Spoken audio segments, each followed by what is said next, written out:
मंडळी नमस्कार, मी प्रफुल्ल कापसे, राहणार हिवरा दरेने, तालुका कळंब, जिल्हा यवतमाळ. आणि मी आहे माझ्या घरच्या माडी तुरीच्या शेतीमध्ये आणि SRT पद्धतीने केलेल्या या शेतीमध्ये. मंडळी आपण बघत आहात की या शेतामध्ये जर पाहतो म्हटलं तर तुरी व्यतिरिक्त दुसरं काहीच दिसून राहिलेलं नाही. आज जर पाहतो म्हटलं तर या तुरीची लागवड आहे 15 जूनची. त्याच्यानंतर 16 जूनला याच्यावर स्प्रिंकलरनं पाणी चालू केलं. एक पाण्याची शीप पूर्ण गेल्यानंतर 22 तारखेपासून आमच्या या कळंब तालुक्यामध्ये पाण्याला सुरुवात झाली. तर आज या पिकाचं जर वय पाहतो म्हटलं तर आजची तारीख आहे 3 जुलै 2026. जवळपास 18 दिवसाचं हे पीक आहे. 18 दिवसाचं वय या तुरीचं झालेलं आहे. पण इतक्या या 18 दिवसामध्ये जर आपण पाहत असाल तर दादा इथे दाखवू शकते की या शेतामध्ये फक्त तूरच दिसत आहे, याच्या व्यतिरिक्त काही दिसत नाही आहे. फक्त आता एक पाहू शकता इथे, जसा हा केना इथं दिसत आहे. त्याच्यानंतर हा पुन्हा एक केना दिसत आहे. पुन्हा इकडे आपण असं पाहतो म्हटलं तर दुसरं जे तण आहे तर ते असं दिसत आहे. फक्त हे हा एक प्रकार इथं तणाचा हा दिसत आहे एक, आणि दुसरा मात्र हा केना. तर मंडळी हा जो केना आहे, फक्त इथे आपण ज्यावेळेस लागवड केली आणि लागवड केल्यानंतर बीजनाशक म्हणून ऑक्सिफ्लोरिपेन जे कांद्यावर आपण तणनाशक फवारणी करतो ते 1 मिली 1 लिटर पाण्याला या प्रमाणामध्ये जेव्हा 15 तारखेची लागवड झाली त्याच्यानंतर 16 तारखेला इथे पाणी दिलं आणि एक पाण्याची शीप झाल्यानंतर स्प्रिंकलरची त्याच्याच मागे तेवढीच एक शीप दुसऱ्या दिवशी ऑक्सिफ्लोरिपेन जे तणनाशक आहे कांद्याचं ते आम्ही फवारलं. त्याच्या याच पद्धतीनं संपूर्ण इकडलं जे 9 एकर शेत आहे याच पद्धतीने केलं. आणि करंजी हेच याच्यात दिसते. याच्यावरून मंडळी जो तणाचा निंदनाचा जो खर्च आहे, तणावरचा जो खर्च आहे, तो जर का आपण तूर पीक हे लागवड केल्यानंतर, जसं आता बऱ्याच शेतकऱ्यांनी वरचा पाऊस पडल्यानंतर तुरीची लागवड केली आणि जे काही मी ऑक्सिफ्लोरिपेनचे सोयाबीन आणि तुरीवरचे व्हिडिओ फेसबुक, इंस्टाग्राम आणि यूट्यूबवर टाकलेले होते, लाखो व्ह्यूज त्या व्हिडिओला आले आणि लाखो शेतकऱ्यांनी या तणनाशकाचा वापर केला. आणि सगळ्यांचे फोन येत आहे की साहेब तुम्ही अतिशय सुंदर असं तणनाशक नवीन आम्हाला सांगितलं की ज्याच्यामुळे आज आमच्या शेतामध्ये फक्त तूर आणि सोयाबीन व्यतिरिक्त दुसरे कोणते तण दिसत नाही. पण केना आणि करंजी या 2 तणावर मात्र ऑक्सिफ्लोरिपेनचा काहीच फरक पडत नाही. पण बाकीचे जे तण आहे इथे पाहू शकता दिसत नाही. आणि हा जो विषय आहे मंडळी तणनाशकाचा, प्री इमर्जंट ज्याला आपण म्हणतो, लागवडी केल्यानंतर 24 तासाच्या आत ऑक्सिफ्लोरिपेन तूर आणि सोयाबीन या पिकावर फवारणी केल्यानंतर मात्र 1 महिन्यापर्यंत तण तेवढे दिसत नाही. कारण आज 18 दिवसाचं हे पीक झालेलं आहे. इथे तणाचा जो प्रादुर्भाव तो दिसत नाही. याच लाईनमध्ये नाही दादा, इकडे आपण दाखवू शकता. तर या सुद्धा लाईनमध्ये बघा मंडळी. पण मात्र याच्या तणाचा जो विषय आहे, तो तणाचा जो त्रास आहे तो मात्र आता ऑक्सिफ्लोरिपेनमुळे खूप कमी झालेला आहे.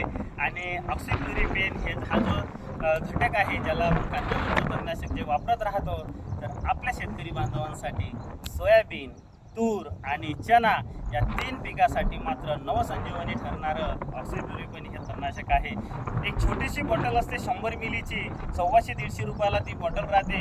पण आज एकरी 150-150 रुपयाच्या खर्चामध्ये आज 18 दिवसाचं पीक झालं तर नाही, अजूनही 10-15 दिवस 15 दिवशी ते पुन्हा तेवढे होणार नाही.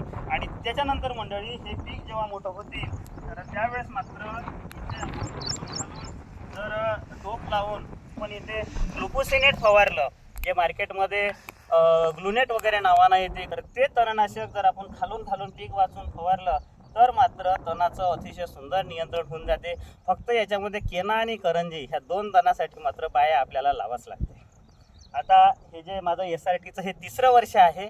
आपण पाहू शकता हे फणकट इथं जुन्या मागच्या वर्षीचा जो बेड आहे ते तसेच दिसत आहे. हा मधातला जो बेड रिकामा सोडलेला होता, कारण 3.5 फुटाचे हे बेड आहे. रिकामा सोडलेल्या बेडवर आपण या वर्षी तूर लावली, जे की याच्या अगोदर 3ऱ्या वर्षी इथे, म्हणजे पहिले जेव्हा SRTला सुरुवात केली मंडळी त्यावेळेस इथे तुरीची लागवड होती. त्यानंतर 2ऱ्या वर्षी त्या बेडवर मधातल्या लागवड केली आणि आता 3ऱ्या वर्षी पुन्हा तुरीवरच हे आलेलं आहे. तर अतिशय सुंदर असं इथे चित्र दिसत आहे. नाही तर मंडळी बेडवर तुरी लावा किंवा बेडवर सोयाबीन लावा, पीक बेडवर लावल्यानंतर खूप त्रास होतो तणाचा आणि त्याच्यावर जर आपण प्रियमंजन मारलं नाही तर ते बेड निघल्याशिवाय पर्याय राहत नाही, कारण बेडमध्ये आपली डवरणी शक्य होत नाही. तर कमी खर्चामध्ये थोडीशी समयसूचकता दाखवावी लागते आपल्याला लागवड करणे. आणि त्याच्या मागे जर समजा आपण ऑक्सिफ्लोरिपेन 1 मिली 1 लिटरला फक्त सोयाबीन, तूर आणि चना पिकासाठी जर आपण वापरलं तर नक्कीच तणामुळे जे माणूस चिडचिड होऊन जाते, जो खर्च होतो, जो त्रास होतो, मजूर वेळेवर मिळत नाही, पैसे भरपूर द्यावे लागतात आणि वेळ चुकल्यानंतर पीक लहान राहते, जेव्हा पीक बाल्यावस्थेत असते त्यावेळेसच तणमुक्त पीक हे असलं पाहिजे. तर याच्यासाठी मंडळी ऑक्सिफ्लोरिपेन हे तणनाशक शेतकरी बांधवांसाठी एक प्रकारचं नवसंजीवनी ठरणारं तणनाशक तूर, सोयाबीन या पिकामध्ये अत्यल्प कमी खर्चामध्ये भरपूर समाधान देणारं हे तणनाशक आहे. तर जे सोशल मीडियाच्या माध्यमातून पहिल्यांदाच ऑक्सिफ्लोरिपेनचे व्हिडिओ मी मागील वर्षी ज्या शेतकऱ्यांनी सोयाबीन वापरलं होतं त्यांचे टाकलेले होते. याही वेळेस पेरणीच्या पिरियडला ते व्हिडिओ पुन्हा व्हायरल झाले आणि लाखो शेतकऱ्यांनी ते व्हिडिओ बघितले आणि त्याचं ते अनुकरण केलं आणि जो विश्वास माझ्यावर दाखवला तो आज सार्थ झालेला आहे. बऱ्याच शेतकऱ्यांचे मला फोन येते की साहेब तुम्ही अतिशय कमी खर्चातलं सुंदर तणाचं नियंत्रण करणारं तणनाशक आम्हाला सांगितलं. पण मंडळी याच्यामध्ये जर पाहतो म्हटलं तर हे जरी 10 ते 15 मिली आपण मारत असलं एका 15 लिटर पाण्याला, परंतु याचा जास्त डोस होऊ नये. कारण हे जरी स्वस्तातली बॉटल असली पण याची परिणामकारकता खूप मोठी आहे. तणाचं बिनाशकाचं हे काम करते. निघालेलं जे काही छोटं तण असेल ते सुद्धा मारते. परंतु याचा जो वापर आहे तो माझ्या मते 1 मिली 1 लिटर पाण्याला म्हणजे 15 लिटरचा जर पंप असेल तर 15 मिली, 20 लिटरचा पंप असेल तर 20 मिली. पण त्याच्या पुढे जाऊन जर समजा 1 एकर आपलं शेत असेल आणि 20 लिटरच्या पंपाचे आपले 5 पंप पडत असेल तरच 1 मिली आपण एका लिटरला घ्यायचं आहे. नाही तर जर समजा 6 पंप 7 पंप पडत असेल, समजा उदाहरणार्थ 6 पंप पडत असेल 20 लिटरचे तर 6 दुनी 12 जवळजवळ 120 मिली ऑक्सिफ्लोरिपेन या शेतामध्ये पडणार आहे. त्यावेळेस मात्र डोस हा कमी करायचा. म्हणजे माझ्या मते जे काही माझे अनुभव आहे हे एकरी 80-90 मिली 100 मिलीपर्यंत ऑक्सिफ्लोरिपेन गेलं पाहिजे. तर मंडळी हे होतं माझ्या SRT शेतामधून दाखवलेलं तणनाशकाचे जे सुंदर रिझल्ट आलेले आहे. अशा छोट्या छोट्या माहितीचे जे व्हिडिओ आहे, शेतकऱ्यांचे जे फायद्याचे व्हिडिओ आहे, जसा मला वेळ मिळेल त्या वेळातला वेळ काढून मी आपल्यापर्यंत पोहोचवत राहतो. कारण तो शेतकरी आणि शेती हे मी जवळून बघितलेले आहे. 30 वर्ष कंपनीमध्ये काम केल्यानंतर आणि आज 13 वर्ष झाले कृषी सेवा केंद्राचा व्यवसाय आहे. जवळून ह्या सगळ्या गोष्टी सगळे दुःख बघितल्यामुळं कुठेतरी शेतकरी बांधवांना कमी खर्चात शेती कशी करता येतील याविषयीचेच माझे नेहमी प्रयत्न राहते आणि ते मी करत राहतो. बरेचदा काय होतं का बिझी शेड्यूलमुळे वेळ मिळत नाही आणि त्याच्यामुळे व्हिडिओ टाकण्याला उशीर होते.